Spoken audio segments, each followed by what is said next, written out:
सैफी बाबा गुड्डी और नासिर के साथ बहुत बड़ी चाल चलने वाला है। ये नासिर को बुरी तरीके से धोखा देने वाला है, लेकिन जो इस घर के अंदर दूसरी बच्ची रह रही है ये किसी भी तरह से गुड्डी की सपोर्ट करना चाहती है और ये गुड्डी के सामने दो तरह के ऑप्शन रख देती है। गुड्डी को कहती है कि अगर तुम इस घर के अंदर होगी तो तुम्हें बेच दिया जाएगा या तुम्हारी किसी के साथ शादी करवा दी जाएगी, और दूसरा ऑप्शन आपके पास ये मौजूद है कि आप हमेशा के लिए ये घर छोड़कर जा सकती हैं, यहाँ से भाग कर जा सकती हैं और मैं आपकी हेल्प करने के लिए तैयार हूँ।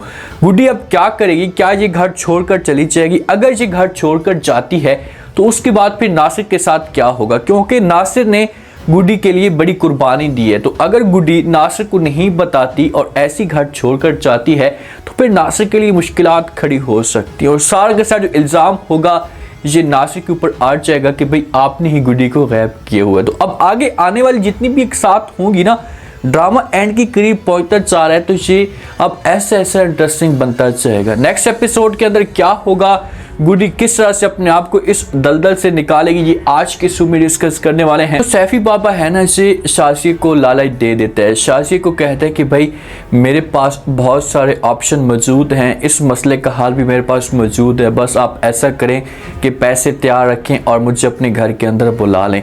मैं वहाँ पर आकर जो अपना दम टूना करूँगा और ऐसा ऐसा खोज लगाने की कोशिश करूँगा और आपको बता दूँगा कि भाई गुड्डी इस वक्त कहाँ पर मौजूद है और आप लोगों के साथ किसने धोखा की है। तो शाज़िया जब ये बात सुनती है तो ये सैफी बाबा की लालच में आ जाती है और कहती है कि ठीक है भाई, जो आपका हुक्म होगा मैं वो सब कुछ करने के लिए तैयार हूँ। मैं औरंगज़ेब के साथ एक दफ़ा बात करूँगी, उसे समझाने की कोशिश करूँगी, क्योंकि मेरा जो हस्बैंड है वो इस बात के ऊपर बिलीव नहीं करता। तो शाज़िया जो होती है इसे औरंगज़ेब को राज़ी करने की कोशिश करती है। पहले तो औरंगज़ेब इस बात के ऊपर यकीन तक नहीं करता और सैफी बाबा जाता है नासिर के पास भी और नासिर का माइंड चेंज करने की कोशिश करता है। नासिर को कहता है कि नासिर, एक तरफ आपकी बहन खड़ी है और दूसरी तरफ इससे लड़की है, मेरी बात मानो तो आप ऐसा करेंगे इस लड़की को बहन के हवाले कर दें और अपने आप को खुद पीछे कर लें। जब आप पीछे होंगे तो आपके ऊपर किसी किस्म की कोई भी बात नहीं आएगी, क्योंकि सैफी को इस बात का पता लगना शुरू हो चुका है कि भाई कितने दिन तक हम जो गुड्डी को छुपा कर रखेंगे, हम ज़्यादा देर तक गुड्डी को छुपा कर नहीं रखते। तो इसी वजह से मैं अब उस तरफ से भी माल समेटने की कोशिश करूं। लेकिन आगे से जो नासिर होता है ना, ये सैफी को कहते हैं कि भाई आप पागल हो गए हो क्या, किस तरह की बातें कर रहे हो, आपको इस तरह की सोच रखते हुए शर्म नहीं आती कि मैं मजलूम सी लड़की को उन जालिमों के हवाले कर दूं और वो इस बच्ची को मार दे। नहीं नहीं, ऐसा नहीं हो सकता, मैं कभी भी ऐसा करने के लिए तैयार नहीं हूँ। सैफी इसके सामने बहुत सारे ऑप्शन रखेगा कि भाई आपके लिए मुश्किल खड़ी हो सकती है, आपकी जो बहन है जिससे आपके साथ नफरत करना शुरू कर देगी और इस लड़की के साथ आपका किसी किस्म का कोई भी ताल्लुक नहीं है। लेकिन जो आगे से नासिर होगा ये कर देगा इनकार और कहेगा कि भाई चाहे जो कुछ भी हो जाए, मेरी बहन मुझे अपने घर से निकाल भी देती है, मेरे साथ नफरत भी करती है, तो मैं कभी भी गुड्डी उनके हवाले नहीं करूँगा, बस मैंने ये डिसीजन ले लिया। नासिर जो होता है ना, ये डट कर खड़ा हुआ है, इसे अपने आप को पीछे नहीं कर पा रहा और इसी वजह से गुड्डी को नासिर के ऊपर यकीन भी बहुत है। अगर सैफी और वो जो मोटी औरत है ये दोनों आते हैं और आकर गुड्डी का दिमाग ख़राब करने की कोशिश करते हैं, तो गुड्डी को चाहिए कि इनकी बातों के ऊपर यकीन ना करे और इनको कर दे इनकार कि भाई नासिर बहुत ही अच्छा इंसान है, मेरा मामू है और मैं आपकी बातों के ऊपर यकीन नहीं कर सकता, फिर तो गेम बन सकती है।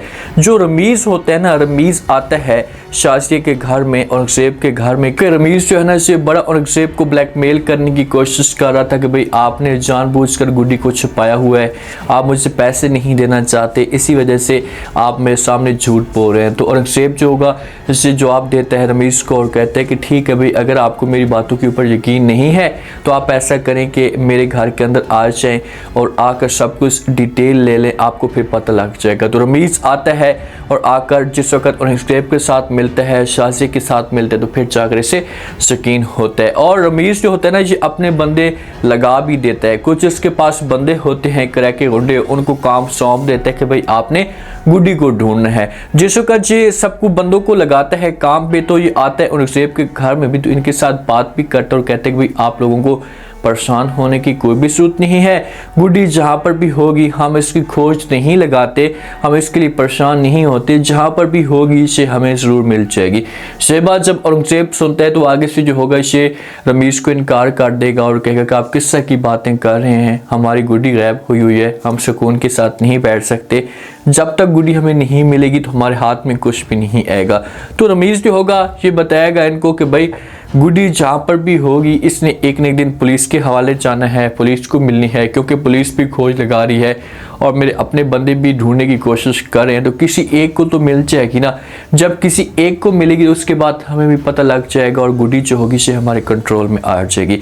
साथ में जब शाज़िया ये बातें सुनती है तो शाज़िया जो होती है इन दोनों को कहती है कि बस बहुत हो गया, मैं आपकी ये बातें, आपकी ये दावे जितने भी हैं सुन सुन के थक चुकी हूँ, बस मैं सैफ़ी बाबा को बुला रही हूँ और आकर वो नजूमी है और हर सूरत में गुड्डी के बारे में हमें सब कुछ बता देगा। तो जैसे ये बात औरंगजेब सुनेगा, औरंगजेब के पास जो होगा कि अब कोई भी हल नहीं होगा और वो शाज़िया के साथ किसी किस्म की कोई भी बहस नहीं करता। ये फिर शाज़िया को बोलेगा कि शाज़िया ठीक है, आप भी अपने दिल की मुराद पूरी कर लें, आपकी जो भड़स लगी हुई है आपको वो भी आप पूरी कर लें और सैफ़ी बाबा को अपने घर में बुला लें। देखते हैं कि फिर सैफ़ी बाबा हमें क्या बताते हैं। देखिए सैफ़ी के पास सबूत है और वो आएगा और आकर जो बात करेगा शाज़िया को कहेगा कि भाई ये जो गुड्डी है ये नासिर के पास है, तो शाज़िया इस बात के ऊपर बिलीव तक नहीं करेगी। लेकिन सैफ़ी इनके सामने सबूत रखेगा, उसको तो पैसों की जरूरत है और वो पैसे लेगा और यहाँ से निकलता बनेगा। लेकिन ये गेम इतनी बिगाड़ देगा कि शाज़िया और नासिर एक दूसरे के आमने सामने खड़े हो जाएंगे और ऐसा होना चाहिए।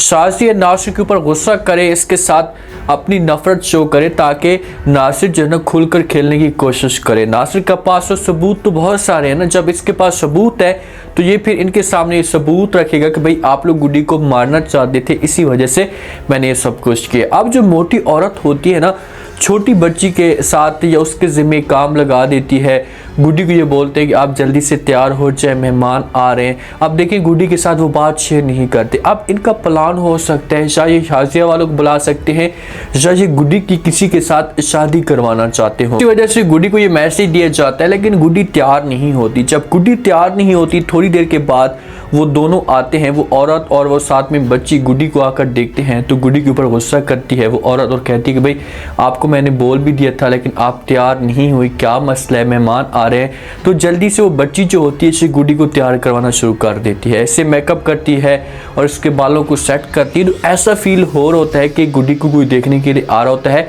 और ये लोग गुड्डी के साथ या गुड्डी की किसी के साथ शादी करवाना चाहते हैं। लेकिन बाद में जो बच्ची होती है इसे गुड्डी के पास आती है और आकर बात करती है और कहती है कि मेरी ज़िंदगी तो तबाह हो चुकी है, मैं तो इस दलदल में मुकम्मल तौर पर फंस चुकी हूँ, लेकिन मैं आपको इस मुश्किल में नहीं फंसाना चाहती, मैं आपकी हेल्प करने के लिए तैयार हूँ। सारी बातें जो होंगी इसे गुड्डी को बताना शुरू कर देगी और फिर किसी भी तरह से गुड्डी को इस दलदल से, इस घर से निकलवाएगी। अब यहाँ पर सवाल तो ये पैदा होता है कि क्या नासिर भी जो होगा इस मुश्किल में गुड्डी का साथ देने के लिए तैयार हो जाएगा या गुड्डी जो होगी ये नासिर के साथ भी बात शेयर करेगी। मेरे ख्याल में नासिर के साथ ये बात शेयर नहीं करेगी और ये बच्ची गुड्डी को यहाँ से निकलवाने में कामयाब हो जाएगी, लेकिन फिर आगे जाकर गुड्डी के लिए मुश्किलात खड़ी हो जाएंगी। वो बच्ची और कहाँ तक छुप सकती है, तो पुलिस के हवाले या किसी बंदों के हवाले से हो सकती है और गुड्डी के लिए मुश्किल खड़ी हो जाएगी। और जब पुलिस तफ्तीश करेगी तो फिर नासिर का नाम भी ले सकती है और नासिर के लिए मसला खड़ा हो जाएगा। जो इशरत होती है ये तो ऐसा ऐसा अपनी उम्मीद भी जो छोड़ना शुरू हो चुकी है। जैसे जहांगीर के साथ बात करती है, अपने बच्चों के साथ बात करती है कि भाई पता नहीं अब गुड्डी कहाँ पर होगी, जिंदा होगी भी नहीं, उसका कुछ भी नहीं पता चल रहा। तो जहांगीर जब से बात सुनेगा तो समझाने की कोशिश करेगा और कहेगा कि आपको परेशान नहीं होना, गुड्डी ज़रूर अच्छी जगह पर होगी, सेव होगी, बस बहुत जल्दी हमारे हाथ लग जाएगी। अब सारे के साथ जो घर वाले होते हैं ये इस मामले पे अपसेट है, खास तौर पर इशरत और हमसा, ये दोनों बहुत उदास है और हमसा तो उम्मीद लगाकर बैठा हुआ है कि गुड्डी जो है ये ज़रूर वापस आएगी। अब देखते हैं कि गुड्डी वापस आती है तो उसके बाद गुड्डी डिसीजन क्या लेती है, गुड्डी के पास ऑप्शन क्या बचा है। फिलहाल मौके पे जो सैफ़ी और वो औरत जो होगी ये बहुत बड़ा नासिर के साथ धोखा करेंगे। उम्मीद है आज का रिव्यू, आज के टीजर आप लोगों को पसंद आया होगा। आपने कमेंट सेक्शन में अपनी कीमती लास्ट में आपको क्या लगता है, क्या नेक्स्ट आने वाले के साथ में गुड्डी ये घर छोड़कर भागकर चली जाएगी? अगर गुड्डी ये घर छोड़कर भागकर जाती है तो फिर उसके बाद सैफी और औरत का जो शक होगा ये किसके ऊपर जाएगा? क्या गुड्डी नासिर को बताए बगैर भाग कर जाएगी या नासिर को बताकर जाएगी? लास्ट में फीडबैक